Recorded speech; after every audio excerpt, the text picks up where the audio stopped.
नमस्कार दोस्तों, स्वागत है आपका फिर से एक नए वीडियो में। तो दोस्तों, आपको पता है बीएसएनएल थर्ड पीआरसी जल्दी ही फाइनल होने वाली है और ये एकदम तय है। वो भी इसलिए क्योंकि 6 दिसंबर 2025 को जो लेटेस्ट अपडेट निकल कर आई थी, जहां पर बताया गया था कि जो बीएसएनएल थर्ड पीआरसी की फाइल है, वो जो भी रुकावट आ रही थी उसके बीच में वो हट चुकी है और वो आगे बढ़ गई है।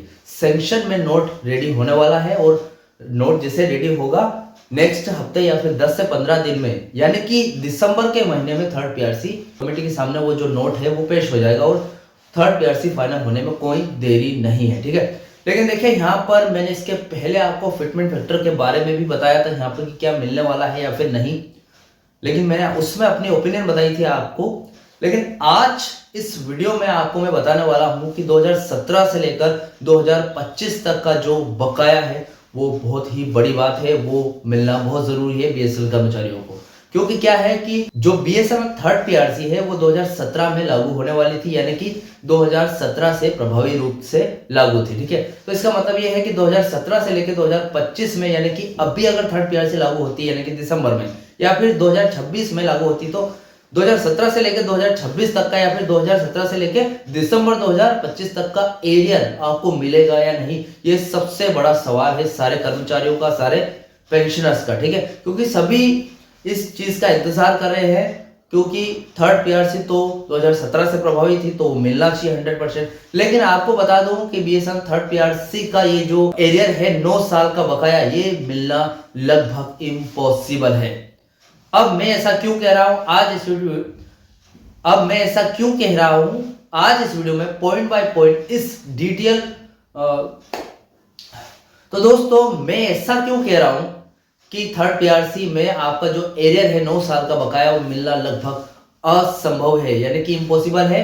तो ऐसा क्यों हो रहा है, इसकी पूरी डिटेल आपको इस वीडियो में मैं देने वाला हूं। ठीक है, तो चैनल पर नया तो सब्सक्राइब करें। मेरा नाम है सुनील विश्वकर्मा। जानकारी यूजफुल लगे तो एक लाइक करके जरूर जाना। चलिए दोस्तों, बढ़ाते हैं वीडियो को आगे। तो दोस्तों, आपको पता है मैं जो भी अपडेट देता हूं पॉइंट बाय पॉइंट देता हूं ताकि आपको वेल एक्सप्लेन हो जाए। ठीक है, तो देखिए फिलहाल जो अपडेट है वो है 2017 से लेकर 2025 तक का थर्ड पीआरसी का एरियर मिलना पॉसिबल है या नहीं। ठीक है, यानी कि इम्पॉसिबल है। कुल मिलाकर ज्यादा संभावना यही है कि नहीं मिलेगा। अब इसका भी पूरा रीजन बताऊंगा आज इस वीडियो में। तो पहले पॉइंट समझ लेते हैं क्या पॉइंट है, उसके बाद पॉइंट बाय पॉइंट आपको एक्सप्लेन करने की कोशिश करता हूं कि क्या फिलहाल जानकारी है, फिलहाल की अपडेट। ठीक है, देखें पहला पॉइंट रहने वाला है हमारा कि नियम क्या कहता है। ठीक है, और किसके हिसाब से, थर्ड पीआरसी पर। जो थर्ड पीआरसी का नियम क्या बोलता है कि आपको जो 2017 से लेकर 2025 तक का एरियर मिलेगा या नहीं, ये पहला पॉइंट है और इसको समझेंगे पहले। उसके बाद सेकंड पॉइंट आएगा हमारा बीएसएनएल का पेज क्या है, मतलब क्या कंडीशन है उसकी। ठीक है, क्या शर्तें हैं, क्या कंडीशन है। ठीक है, वो समझेंगे। उसके बाद यहां पर तीसरा पॉइंट आएगा, एरियर को जीरो किया जा सकता है। ठीक है, मतलब ये बहुत बड़ा, मतलब एक तरीके से बहुत चौंकाने वाला यहाँ पर प्रश्न है। जीरो किया जा सकता है तो क्यों कर रहे हैं जीरो।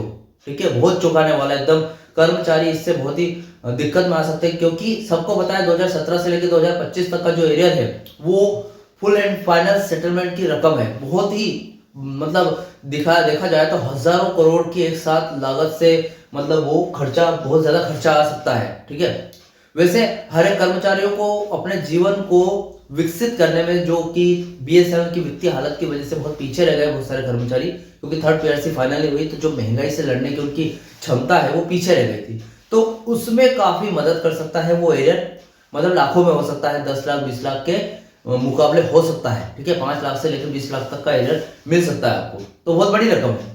तो यहाँ पर वो जीरो किया जा सकता है, तो क्यों, ये इस पॉइंट में ये समझेंगे। उसके बाद चौथा पॉइंट आता है हमारा कि दिसंबर 2025 की न्यू अपडेट फिलहाल क्या है, क्या कंडीशन है, क्या आपको एरियर मिलेगा या फिर नहीं मिलेगा, तो कितना मिलेगा, सारी जानकारी इस वीडियो में पॉइंट बाय पॉइंट देने वाला हूं। ठीक है, तो चलिए हम बढ़ाते हैं वीडियो को आगे और यहां पर पहला पॉइंट समझने की कोशिश करते हैं कि एग्जैक्टली क्या बताया गया है पहले पॉइंट में। बीएसएनएल में थर्ड पीआरसी का एरियर यानी कि जो उसका गणित है क्या है और क्यों ना की संभावना सबसे ज्यादा है, वो देख लेते हैं। देखिए भाई, बात ऐसी है कि ये बात तो सही है कि जब भी किसी सरकारी या फिर पब्लिक सेक्टर की कंपनी यानी कि पीएसयू में नया वेतन आयोग या फिर पीआरसी पे रिवीजन कमेटी लागू होता है तो उसका नियम यह कहता है कि एरियर उस तारीख से मिलना चाहिए जिस तारीख से वेतन वृद्धि लागू होनी थी। यानी कि इस बात का मतलब यह है कि यह नियम कहता है कि 2017 से ही प्रभावी थी, तो 2017 से लेके 2025 तक का यानी कि 9 साल का बकाया आपको मिलना चाहिए। ठीक है, अब देखिए नियम क्या कहता है, हमारा पहला पॉइंट है उसको समझेंगे और वो भी थर्ड पीआरसी के हिसाब से। देखिए तारीख क्या है, तीसरे पीआरसी की सिफारिशों के हिसाब से इसे 1 जनवरी 2017 से लागू होना था। ठीक है, अब इसके बाद अगर बीएसएनएल में सब कुछ ठीक होता तो आपको 1 जनवरी 2017 से लेकर जिस महीने में नया वेतन आयोग लागू हो रहा है, मान लो दिसंबर में होगा, ठीक है, तो उसे उस पूरे यानी कि 8 से 9 साल का बकाया एरियर मिलना चाहिए था। अन्य अच्छी पीएसयू में यही होता है। ठीक है, बीएसएनएल 2017 के टाइम पे थर्ड पीआरसी लागू होने वाली थी। उस टाइम बीएसएनएल की वित्तीय स्थिति इतनी ठीक नहीं थी कि आपको थर्ड पीआरसी दे दे, इसलिए लागू नहीं कर पाया। अगर मान लो कि बीएसएनएल की वित्तीय स्थिति ठीक रहती, मतलब बेहतर रहती, और उसके बावजूद भी बीएसएनएल उसको लागू करने में देरी करती, यानी कि देरी करते करते 8-9 साल हो जाते, यानी कि 2025 आ जाता। अब यहाँ पर बात थोड़ी सी उल्टी है। 2017 में फिलहाल के टाइम पे ये हो रहा था कि वित्तीय स्थिति ठीक नहीं थी, लेकिन अगर हमने मान लिया कि वित्तीय स्थिति ठीक है, मतलब उसकी हालत अच्छी है और बढ़िया कंपनी प्रॉफिट कर रही है, फिर भी डिले करते करते 8 से 9 साल हो गए, थर्ड पीआरसी लागू नहीं हुई, तो इस बीच आपको एरियर मिलने की पूरी संभावना है, क्योंकि भैया बीएसएनएल की वित्तीय स्थिति ठीक है भैया 2017 में, और अभी भी 2025 में भी बढ़िया है, लेकिन डिले ज्यादा हो गया है, डिले फिर भी हुआ है। ठीक है, मतलब 8-9 साल का डिले हुआ है, तो इसलिए आपको जो बीच का एरियर है 8-9 साल का वो मिल सकता है। सभी पीएसयू कंपनी में यही होता है। अब देखिए यहाँ पर बीएसएनएल का पेज क्या है वो देख लेते हैं, द कंडीशन ऑफ बीएसएनएल। ठीक है, बीएसएनएल का पेज और कंडीशन क्या है बीएसएनएल की, सेकंड पॉइंट हमारा। लेकिन बीएसएनएल की कहानी थोड़ी इससे अलग है और यहीं पर ना की संभावना बढ़ जाती है। ठीक है, मतलब हर पीएसयू कंपनी में जैसा कि मैंने पहले पॉइंट में बताया वो होता है, लेकिन बीएसएनएल में जो इसकी कहानी थोड़ी उल्टी है और इस पर ना की संभावना ज्यादा है, क्योंकि बीएसएनएल में वेतन समझौते यानी कि पे रिवीजन को लागू करने के लिए सरकार ने एक खास शर्त लगा रखी है, जैसे कि मैंने बहुत सारे जिक्र किए थे आपको, अफोर्डेबिलिटी क्लोज हो गया या फिर कुछ और रुकावट वगैरह हो गई। ठीक है, वैसे तो 6 दिसंबर 2025 के अपडेट में बताया गया था कि जो भी रुकावट है भैया सब कुछ दूर कर दी गई है, तो सब मामला सुलझ गया है, लेकिन अब कोई रुकावट नहीं आनी चाहिए आगे। ठीक है, तो बीएसएनएल को अपने वेतन यानी कि बिल भुगतान करने के लिए खुद ही पैसे जुटाने होंगे। देखिए अब देखिए यहाँ पर बात आती है कि उल्टा क्या है, उल्टा नियम, बीएसएनएल का उल्टा नियम क्या है अदर पीएसयू कंपनी से। देखिए उल्टा नियम ये है कि बीएसएनएल को अपने वेतन बिल का भुगतान करने के लिए खुद ही पैसे यानी कि इंटरनल रिसोर्सेस जुटाने होंगे। मतलब इसका मतलब ये है बीएसएनएल कंपनी एक तरीके से सहकारी है, मतलब प्राइवेट भी है और सरकारी भी है, मतलब सरकार का आदेश चलता है, लेकिन यहां पर कुछ कंपनी का भी प्रॉफिट है, खुद का रेवेन्यू। अब देखा जाए तो जो बीएसएनएल कंपनी फिलहाल किसके दम पर चल रही है, सरकार के दम पर। अब देखिए दोस्तों मैंने ऐसा इसलिए कहा क्योंकि देखिए यहां पर जो बीएसएनएल कंपनी है वो सरकारी दम पे भी चलती है और खुद के प्रॉफिट पर भी चलती है। अभी फिलहाल सरकारी दम पे चल रही है, सरकारी पैसों से, क्योंकि बीएसएनएल लॉस में जा रही है, तो बीएसएनएल के पास इतना पैसा ही नहीं है कि बीएसएनएल कंपनी को बचा के रख सके। अगर सरकार बीएसएनएल का साथ नहीं देती तो बीएसएनएल अब तक डूब जाती और दिवालिया हो जाती, मतलब कंपनी बर्बाद हो जाती। लेकिन फिलहाल सरकार ने पकड़ के रखा है और सरकार ही पैसे भर रही है इसको चलाने के लिए। अभी आपको क्या लगता है, जियो ने जब 4G लॉन्च किया उस समय काफी कंपनी बर्बाद हो गई थी। टाटा डोकोमो चलती थी, आपको पता हो तो, पुरानी कंपनी। जियो की स्मार्ट की, रिलायंस की स्मार्ट सिम चलती थी, उसके बाद आइडिया और वोडाफोन चलती थी। कहाँ गई कंपनी, आइडिया वोडाफोन ने मर्जर कर लिया, उसके बाद एयरटेल बची रही, थोड़ी बड़ी कंपनी थी इसलिए। टाटा डोकोमो उस टाइम थी वो बर्बाद हो गई, एयरसेल थी वो भी बर्बाद हो गई। उसके बाद यहाँ पर बीएसएनएल थी जो कि वो भी काफी बर्बादी है, 2007 से लेके 2025 हो गया, अभी तक कोई प्रॉफिट नहीं हुआ है ज्यादा, कंपनी को बर्बादी है, देखा जाए तो डूबती नैया है। अब उसी को सरकार ने बांधे रखा है। तो भैया सरकार तो इंटरफेयर करेगी इसमें, ठीक है। तो इसमें सरकार का इंटरफेयर जरूरी है। अब जैसे कि मैंने बताया आपको कि सरकार ने अफोर्डेबिलिटी क्लॉज लगा दिया है बीएसएनएल पे, ठीक है। तो वो एक तरह का इंटरफेयर है, क्योंकि सरकार ही तो यहाँ पर बीएसएनएल कंपनी को मजबूती से बांधे रखी है। मतलब सरकार अगर नहीं होती तो बीएसएनएल कंपनी कब की खत्म हो चुकी होती मार्केट से, ठीक है।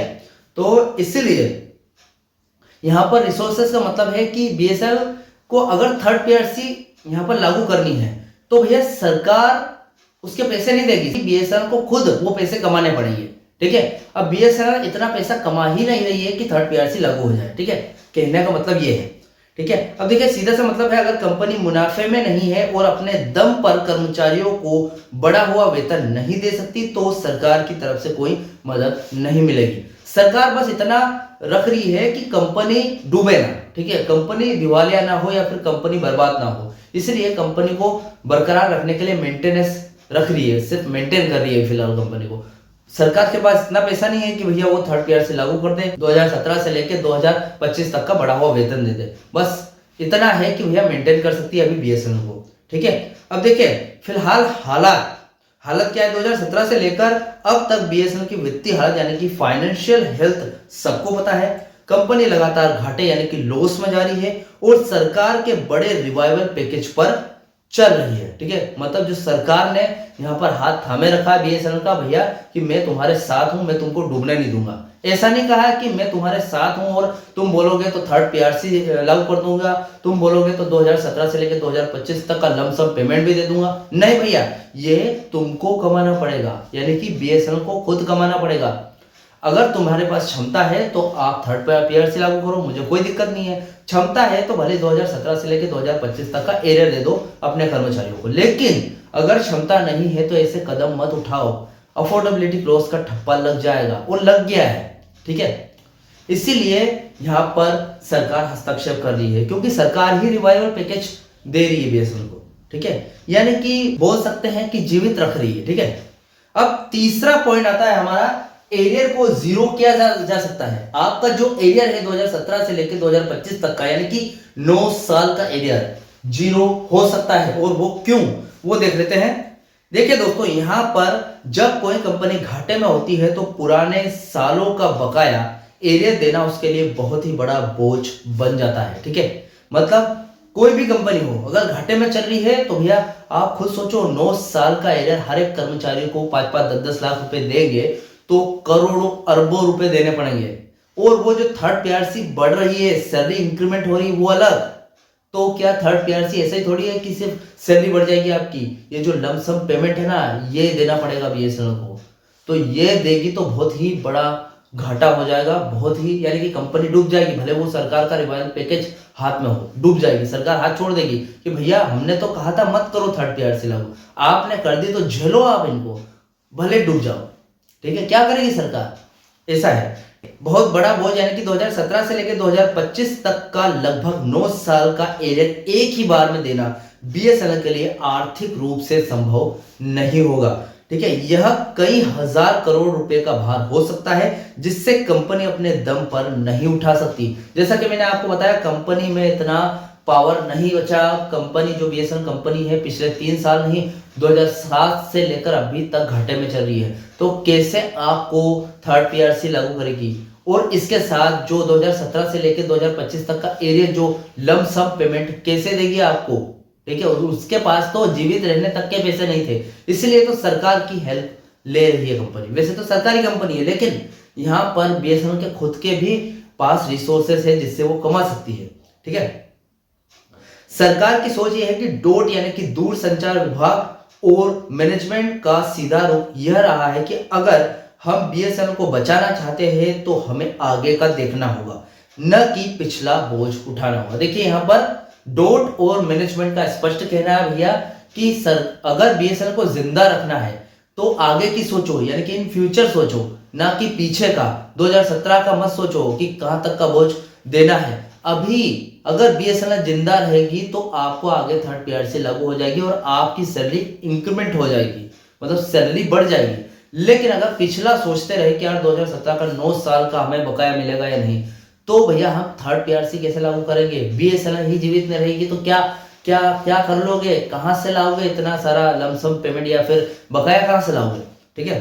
अब फिलहाल देखिए क्या होगा अभी, इसलिए फाइनल अप्रूवल के समय जो अब दिसंबर 2025 में संभावित है, यानी कि दिसंबर 2025 में फाइनल जो अप्रूवल होगा कि आपको एरियर मिलेगा या नहीं, ये है सरकार या फिर बोर्ड यह घोषणा कर सकता है कि, मतलब अभी की नहीं है लेकिन करेगा, इसकी संभावना ज्यादा है। वेतन वृद्धि आज से लागू मानी जाएगी, यानी कि आज होगी तो आज ही, कोई बकाया वगैरह नहीं, पिछला 2017 से प्रभावी नहीं, डायरेक्ट आज होगी तो आज के हिसाब से मानी जाएगी। यानी कि 1 जनवरी 2017 से लेकर अप्रूवल की तारीख दिसंबर 2025 जनवरी या फिर 2026 के टाइम पे जब भी लागू होगी तक का एरियर जीरो माना जाएगा। स्पष्ट है भैया कि एरियर आपका जीरो हो जाएगा। तकनीकी भाषा में इसे प्रोस्पेक्टिव इंप्लीमेंटेशन कहते हैं, यानी कि लागू होने की तारीख बोर्ड के आदेश की तारीख से ही होगी। बोर्ड ने जो आदेश दे दिया कि यही तारीख है तो यही तारीख है, फिर कोई आगे पीछे नहीं, कोई फैसला बाद में नहीं किया जाएगा, आपका एरियर जीरो हो जाएगा। अब देखिए चौथा पॉइंट आता है जो जरूरी है आपके लिए, दिसंबर 2025 की न्यू अपडेट क्या है वो देख लेते हैं। अपडेट ये है कि 6 दिसंबर 2025 यानी कि फाइल मैनेजमेंट कमेटी में जा रही है। इसका मतलब ये है कि वेतन संशोधन लागू होने की बहुत ज्यादा उम्मीद है या फिर करीब है, वो होगा, इंक्रीमेंट हो गया आपकी सैलरी। लेकिन इतनी तेजी से फाइनल होने का मतलब ये है कि मैनेजमेंट ने सभी मुश्किल बातों को, जैसे कि एरियर पहले से ही सुलझा लिया कि एरियर देना है या नहीं, ये पहले से सुलझा के रखा है। मतलब ये है कि एरियर अगर जीरो हो जाए तो थर्ड पीआरसी का इंक्रीमेंट आपको मिल जाएगा, इतना बोझ नहीं पड़ेगा। अगर एरियर का जो बोझ है, जैसे कि मैंने पिछले वीडियो में आपको बताया था कि एरियर जो मिलेगा इसका क्या करेंगे, एरियर अगर जीरो हो गया तो भी बहुत बड़ी फायदा हो सकता है आपके लिए, ठीक है। लास्ट में देखा जाए तो कुल मिलाकर बात आती है कि जो वेतन वृद्धि मिलेगी, हाँ भैया पूरी संभावना मिलेगी आपको। 2017 से लेकर 2025 तक का एरियर मिलेगा क्या, नहीं मिलेगा, बहुत ही कम संभावना है कि मिलेगा, ठीक है। अब उसके बाद सबसे ज्यादा संभावना यह है कि एरियर को माफ कर दिया जाएगा और आपको बढ़ा हुआ वेतन हाइक सैलरी केवल दिसंबर 2025 या फिर जनवरी 2026 से मिलना स्टार्ट होगा, ठीक है। तो देखिए यहाँ पर यह एक कड़वा सच है बीएसएनएल कर्मचारियों के लिए और पेंशनर्स के लिए भी, लेकिन बीएसएनएल की वित्तीय स्थिति यानी कि फाइनेंशियल हेल्थ को देखते हुए कर्मचारी यूनियनों के सभी काफी दबाव के बावजूद एरियर मिलना लगभग असंभव लगता है। मेन मकसद यह है कि अब वेतन वृद्धि को शुरू करवाना है और न कि पुराने एरियर को हासिल करना। तो दोस्तों यहाँ पर बात आती है कि एरियर अगर जीरो हो जाता है तो आपकी थर्ड पीआरसी फाइनल हो जाएगी, यानी कि आपको इंक्रीमेंट देखने को मिलेगा। अगर एरियर रहेगा तो थर्ड पीआरसी ऐसे ही डिले होती रहेगी और होते होते हो सकता है 2026 से 2027 आ जाए, ठीक है। तो वो इसलिए डिले हो रही है कि भैया बीएसएनएल कंपनी सोच रही है कि क्या एरियर भी दे या फिर अफोर्डेबिलिटी लॉस का सामना कैसे करेंगे, उनकी शर्तों को पूरा करें या फिर आपकी सैलरी इंक्रीमेंट करें, क्या क्या करें। तो इसलिए यहाँ पर एरियर का जीरो होना जरूरी है। तो फिलहाल ये अपडेट थी कि एरियर जीरो हो जाएगा। तो आपकी क्या राय है, आपकी क्या कमेंट है, मुझे कमेंट बॉक्स में बताइए कि एरियर अगर जीरो हो जाता है तो क्या कर्मचारियों के हित में है, फायदे में है या फिर नहीं है, ये बात मुझे कमेंट बॉक्स में जरूर बताना। इस अपडेट से रिलेटेड जो भी डाउट क्वेश्चन वगैरह मुझे कमेंट बॉक्स में आप बता सकते हैं। वीडियो अच्छा लगा तो वीडियो को लाइक कमेंट से जरूर करें। मिलते हैं दोस्तों नेक्स्ट वीडियो में, सी यू सून।